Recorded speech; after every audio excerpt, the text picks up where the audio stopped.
tanggal 19 April. Baik, kita mulai aja dengan bacaan basmalah. Bismillahirrahmanirrahim. Oh ya, maaf sebelum Bapak mulai, mau testing dulu suaranya, suara Bapak di headset dan handphone kalian kira-kira nyampe apa enggak? Jelas Pak, nyampe. Ya, ini masalahnya Bapak mohon maaf, posisinya tidak sedang di rumah, tidak sedang di sekolah ya, posisinya Bapak sedang di pom bensin. Makanya ini ya, oke sebentar. Ini Bapak mau itu dulu ya teman-teman ya. Bapak mau buka dulu untuk materinya.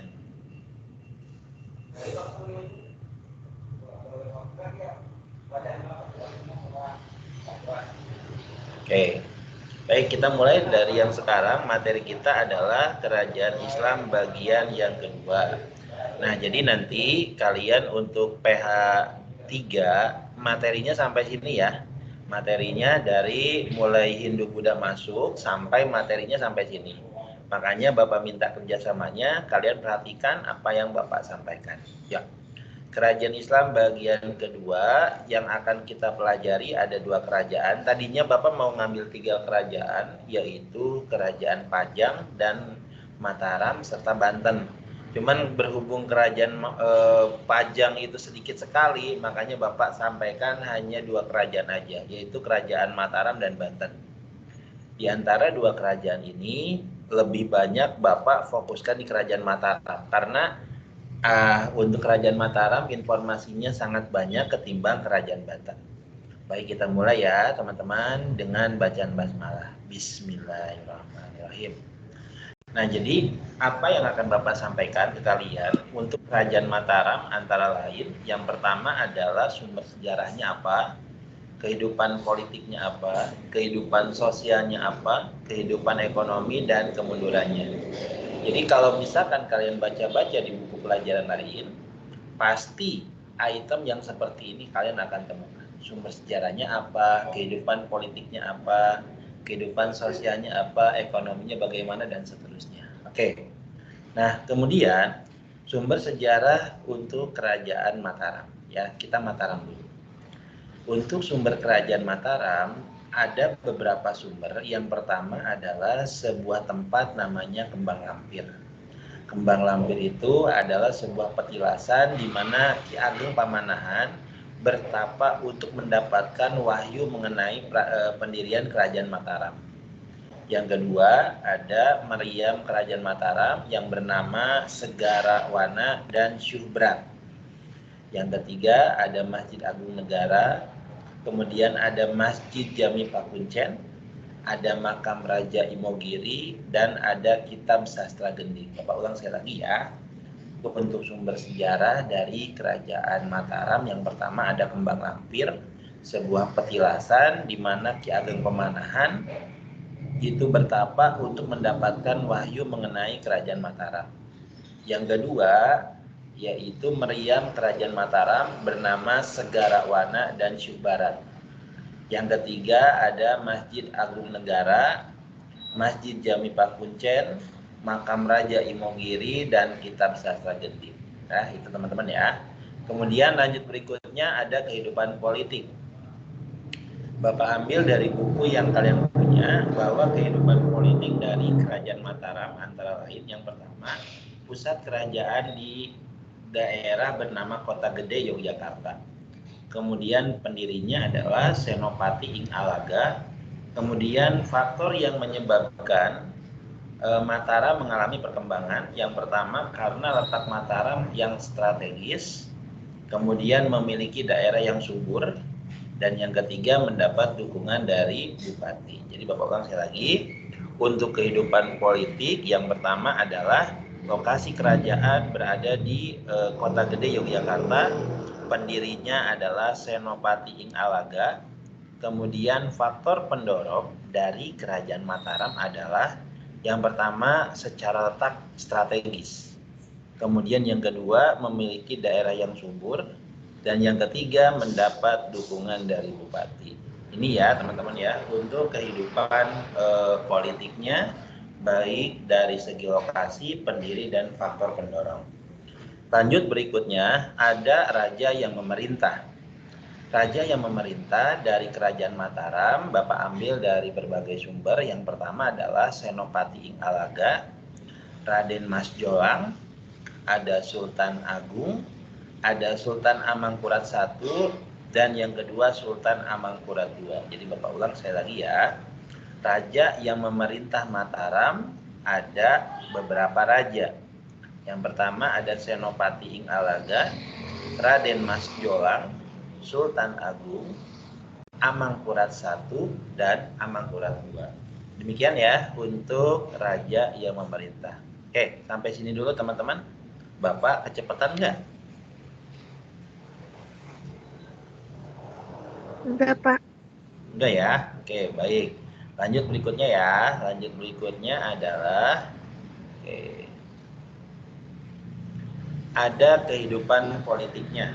Nah, kemudian kehidupan politik berikutnya adalah wilayah kekuasaan dari Kerajaan Mataram.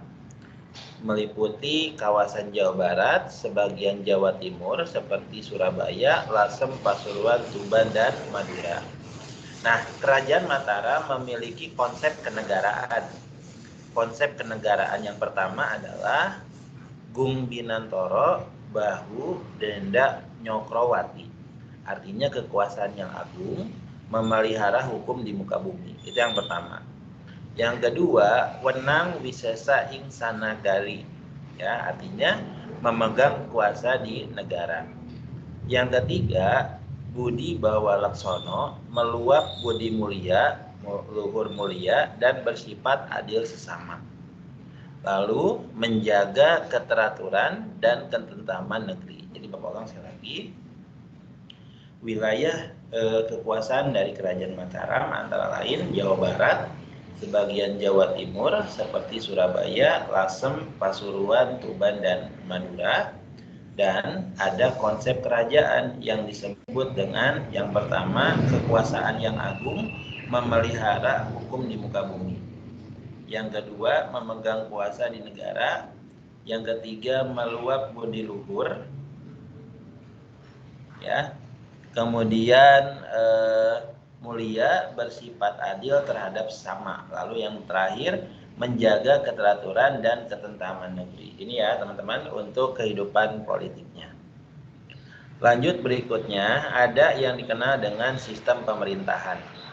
Jadi sistem pemerintahan dari Kerajaan Mataram antara lain, yang pertama adalah Kutanagara. Kutanagara itu adalah pusat kerajaan di mana pelaksana pemerintahan dipegang oleh patih lebet ya, atau patih dalam, dan wedana lebet atau wedana dalam. Yang kedua ada namanya itu negara agung, yaitu daerah sekitar Kutanegara. Pelaksananya adalah patih jawi atau Jawi atau wedana luar. Kemudian berikutnya ada mancanegara, yaitu daerah di luar negara agung. Pelaksananya adalah adipati atau bupati. Lalu pesisir, yaitu daerah pesisir dipegang oleh Syah Bandar. Baik, sistem pemerintahan Kerajaan Mataram ada beberapa sistem. Minta tolong ya disampaikan kembali. Rani Najwa Putri Syahrani, tolong disampaikan ulang ke teman-temannya sistem pemerintahan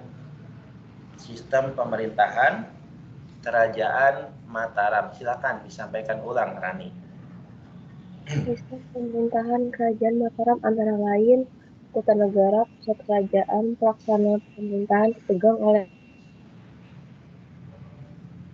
Ya, terus? Ayo Rani.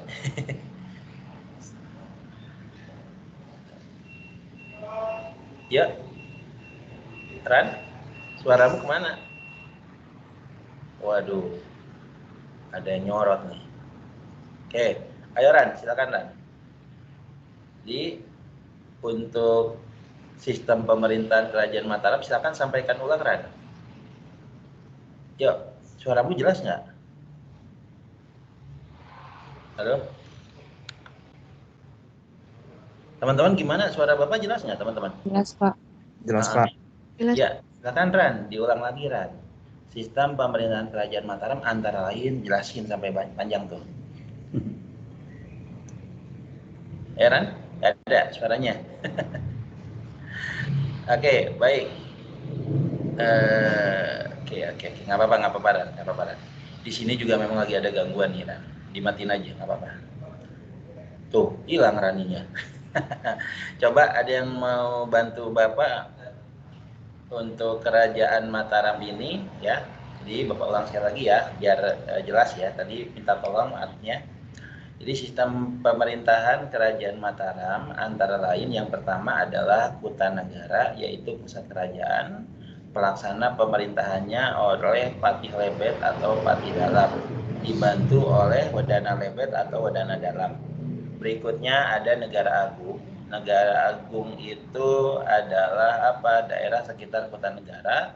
Pelaksana pemerintahannya adalah Patih Jawi atau luar, dibantu oleh Wedana Jawi atau Wedana luar. Kemudian mancanegara, mancanegara itu daerah di luar negara agung, pelaksananya adalah bupati. Kemudian pesisir, pesisir itu apa? Daerah yang dikatakan pesisir dipegang oleh Syah Bandar ya teman-teman ya. Lanjut berikutnya ada kebijakan politik, yaitu tindakan yang dilakukan oleh Sultan Agung. Yang pertama adalah memperluas wilayah kekuasaan, melakukan kegiatan ekonomi bercorak agraris dan maritim, menyusun kitab sastra gending namanya. Jadi sastra gending itu adalah sebuah kitab yang isinya tentang falsafah kehidupan. Lalu menyusun kitab hukum bernama Surya Alam. Jadi Bapak ulang sekali lagi, tindakan yang dilakukan oleh Sultan Agung sebagai raja adalah yang pertama memperluas wilayah kekuasaan, kemudian melakukan kegiatan ekonomi di bidang agraris dan maritim, menyusun karya sastra namanya sastra gending, menyusun kitab hukum namanya Surya Alam ya, kitab hukum Surya Alam. Baik, itu teman-teman ya untuk kebijakan politiknya. Lalu kehidupan sosialnya dari kerajaan Mataram antara lain ada beberapa stratifikasi sosial ya. Yang pertama adalah ada raja, ada bangsawan, ada petani, kemudian ada rakyat jelata. Jadi Bapak ulang sekali lagi ya teman-teman ya. Jadi kehidupan sosial untuk kerajaan ini antara lain ada raja, kemudian bangsawan, ada petani penggarap, serta rakyat jelata. Ya, itu untuk kehidupan sosialnya. Lanjut berikutnya, mata pencaharian dari kerajaan Mataram, yaitu pertanian ya teman-teman ya, yaitu pertanian ya teman-teman. Jadi mata pencahariannya adalah pertanian. Oke, lanjut berikutnya ya teman-teman ya. Oke. Kemunduran kerajaan Mataram yang pertama adalah kemunduran dari kerajaan Mataram antara lain yang pertama adalah intervensi VOC terhadap urusan kerajaan. Tidak ada raja yang cakap sepeninggal Sultan Agung. Lalu adanya perselisihan antara pewaris tahta. Lalu dipecahnya kerajaan Mataram menjadi dua kerajaan, yaitu Perjanjian Giyanti, ada Yogyakarta dan ada Surakarta. Jadi Bapak ulang sekali lagi ya teman-teman ya. Ya, oke maaf nih, ada gangguan mulu di sini. Oke ya, pokoknya ada gangguan mulu ya, maaf. Jadi kemunduran dari kerajaan Mataram itu yang pertama adalah adanya intervensi VOC terhadap urusan kerajaan. Kemudian yang kedua tidak ada raja yang cakap ya. Kemudian yang ketiga terjadinya perselisihan antar pewaris tahta. Kemudian yang berikutnya adalah dipecahnya kerajaan jadi dua, yaitu Surakarta dan Yogyakarta. Oke, lanjut berikutnya ya. Kerajaan Banten. Nah, ini kerajaan Banten ini ada di daerah Banten. Nah, ada beberapa yang akan Bapak sampaikan. Yang pertama sumber sejarahnya, kemudian kehidupan politik, kemudian kehidupan sosial, ekonomi, dan kemundurannya. Oke, Bapak ulang ya. Nah, sumber sejarah dari kerajaan Banten yang pertama adalah Istana Keraton Kaibon Banten, itu yang pertama. Yang kedua, Istana Keraton Surosowan Banten. ada Benteng Spellwich, kemudian ada Masjid Agung Banten. Ya, oke. Jadi Bapak ulang sekali lagi, untuk Kerajaan Banten ini sumber sejarahnya adalah yang pertama ada yang disebut dengan Istana Keraton Kayubon Banten, Istana Keraton Surosowan, Benteng Spellwich, dan Masjid Agung Banten. Begitu ya teman-teman untuk sumber sejarahnya. Lanjut, berikutnya ada kehidupan politiknya. Kerajaan Banten terletak di Banten. Pendirinya adalah Maulana Hasanuddin ya teman-teman ya. Merupakan putra dari Sunan Gunung Jati. Letaknya sangat strategis karena dekat dengan Selat Sunda ya teman-teman. Merupakan saingan berat dari VOC ya, saingan berat dari VOC, dan pernah meruntuhkan dari kerajaan Pajajaran. Nah, kemudian mencapai puncak kejayaannya pada masa Sultan Ageng Tirtayasa. Begitu ya teman-teman ya. Jadi Bapak ulang sekali lagi. Untuk kehidupan politiknya adalah yang pertama, Kerajaan Banten terletak di Banten. Kemudian didirikan oleh Maulana Hasanuddin, letaknya sangat strategis ya. Kemudian karena dekat Selat Sunda, merupakan saingan dari VOC. Kemudian Kerajaan Banten pernah meruntuhkan Kerajaan Pajajaran dan mencapai kepujayaan pada masa Sultan Ageng Tirtayasa. Lanjut berikutnya, raja yang memerintah antara lain yang pertama adalah Sultan Hasanuddin, itu yang pertama. Maulana Yusuf adalah seorang sultan yang berhasil melumpuhkan dari Kerajaan Pajajaran. Abdul Mufakir, pada masa Abdul Mufakir ini VOC datang Belanda datang ke Indonesia ya. Kemudian Sultan Ageng Tirtayasa pada masa beliau yang namanya Kerajaan Banten mengalami puncak kejayaan. Jadi Bapak ulang sekali lagi. Raja yang memerintah antara lain yang pertama Sultan Hasanuddin, merupakan pendirinya. Maulana Yusuf merupakan raja yang berhasil meruntuhkan dari Kerajaan Pajajaran. Kemudian Abdul Mufakir pada masa beliau, di mana Belanda datang pertama kali ke Indonesia. Sultan Ageng Tirtayasa pada masa beliau, Banten mengalami kejayaan. Tuh, ya. Kemudian nomor 17, nah ini ya, kehidupan politiknya. Nah, kehidupan politik dari Kerajaan Banten antara lain yang pertama, kejayaan berlangsung pada masa Sultan Ageng Tirtayasa. Kemudian menjadi kerajaan yang disegani oleh kawan maupun lawan. Ada kucing, maaf ya. Kemudian sangat merugikan VOC. Aduh, maaf. Kemudian Kerajaan Banten selalu menghalang-halangi kapal VOC yang lewat.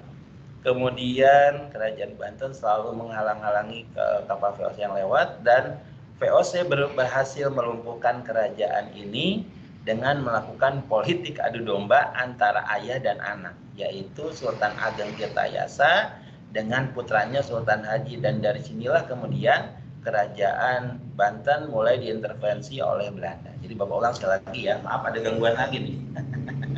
Jadi kehidupan politiknya adalah yang pertama, kejayaan kerajaan ini pada masa Sultan Ageng Tirtayasa menjadi kerajaan yang sangat disegani oleh kawan maupun lawan, sangat merugikan VOC. Kerajaan Banten selalu menghalang-halangi kapal VOC yang lewat. Lalu VOC berhasil melumpuhkan kerajaan ini dengan politik adu domba antara ayah dan anak, yaitu Sultan Ageng Tirtayasa dengan putranya yaitu Sultan Haji. Dan dari sinilah kemudian Belanda mulai intervensi dengan urusan kerajaan. Begitu ya teman-teman ya. Berikutnya untuk kehidupan sosial. Kerajaan Banten adalah kerajaan Islam di Pulau Jawa yang menganut kehidupan sosial. Jadi karena kerajaan Banten merupakan kerajaan Islam di Pulau Jawa, jadi kehidupan sosial mereka berdasarkan ajaran Islam. Kemudian pada masa kerajaan Banten ini, masyarakat berkumpul dan membuat sebuah perkampungan sesuai dengan nama asalnya. Sebagai contoh, ada Pecinan, perkampungan orang Cina. Kemudian Pekojan, artinya perkampungan orang Arab. kemudian ada kampung Melayu, dan ada kampung Jawa. Nah, seperti itu teman-teman ya. Jadi kehidupan sosial pada masa kerajaan Banten ini berdasarkan ajaran Islam dalam kehidupan sosial mereka. Apapun itu sesuai dengan syariat Islam. Nah, masyarakat yang hidup pada masa itu mereka hidup berkelompok, di mana berdasarkan apa? Berdasarkan tempat asal mereka. Yang pertama ada Pecinan, namanya Kampung Cina. Ada Pekojan, namanya Kampung Arab. Ada Kampung Melayu, dan ada Kampung Jawa. Nah itu ya teman-teman ya untuk kehidupan sosialnya. Nah kemudian lanjut berikutnya ada kehidupan ekonominya. Banten mencapai puncak kejayaan di bawah Sultan Ageng Tirtayasa yang berkembang menjadi bandar perdagangan terbesar pada waktu itu. Faktor-faktor yang menyebabkan Banten bisa berkembang pada waktu itu karena yang pertama letaknya strategis dalam lalu lintas perdagangan. Kemudian jatuhnya Malaka ke tangan Portugis sehingga pedagang Islam tidak mau singgah di Malaka tapi langsung menuju Banten. Dan Banten merupakan penghasil ekspor penting yaitu lada.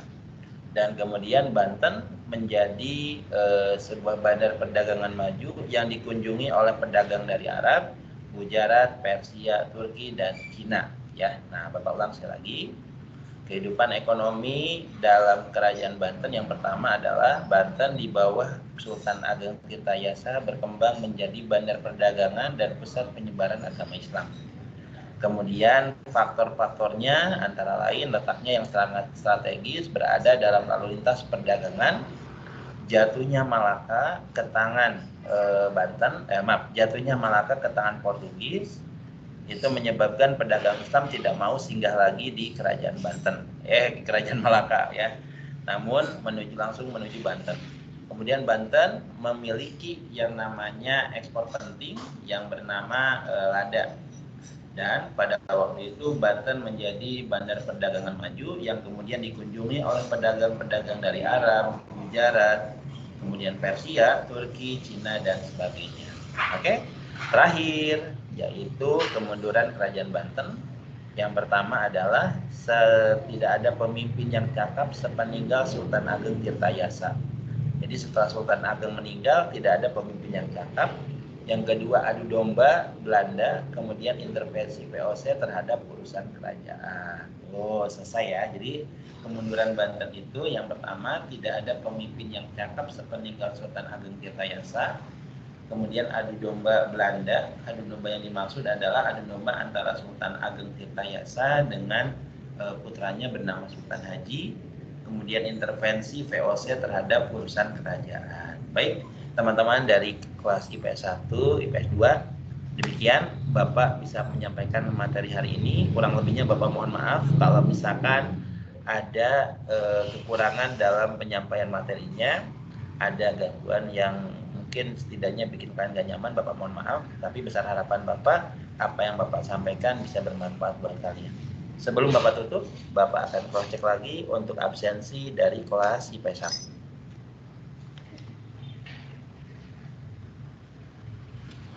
Atalara Zendra ada nggak? Atalara Zendra? Atalara Zendra ada nggak? Ada. Oke. Lanjut, Muhammad Dafa Pradipta ada nggak?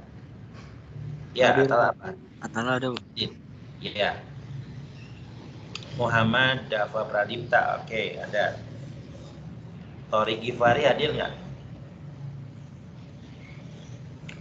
Rangga ada nggak Rangga? Hadir Pak.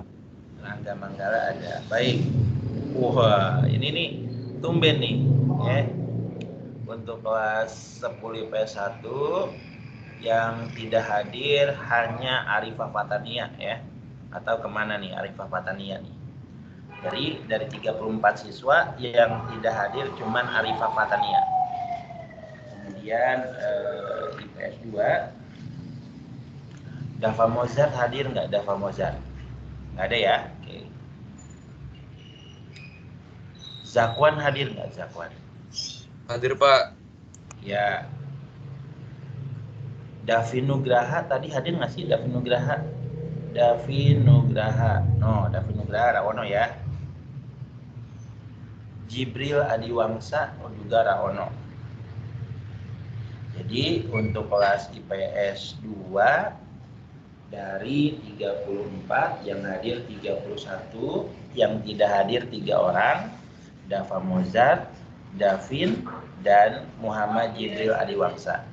Demikian mungkin yang bisa Bapak sampaikan hari ini. Mohon maaf kalau misalkan Bapak ada kekurangan, dan besar harapan Bapak apa yang Bapak sampaikan bisa bermanfaat buat kalian. Bapak akhiri dengan bacaan hamdalah, alhamdulillah. Wabillahi taufiq wa hidayah. Wassalamualaikum warahmatullahi wabarakatuh. Waalaikumsalam. Terima kasih Pak. Jangan lupa dikerjakan tugasnya ya. Terima kasih. Iya Pak. Jangan lupa dikerjakan tugasnya. Ya, tapi Haus.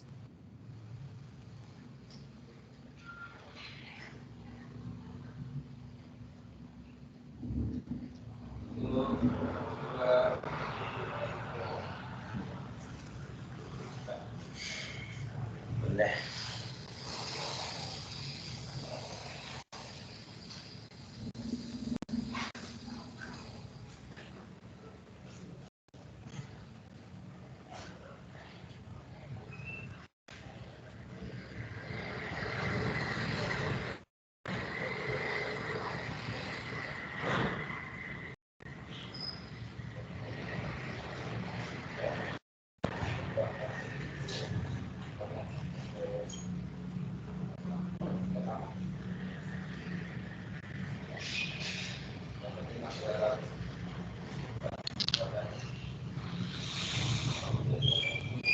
Untuk IPS 1, IPS 2 habis pelajaran Bapak apa nih?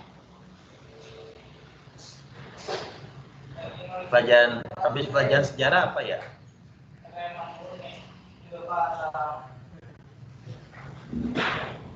Ya, silakan. Oke, Bapak pamit dulu ya.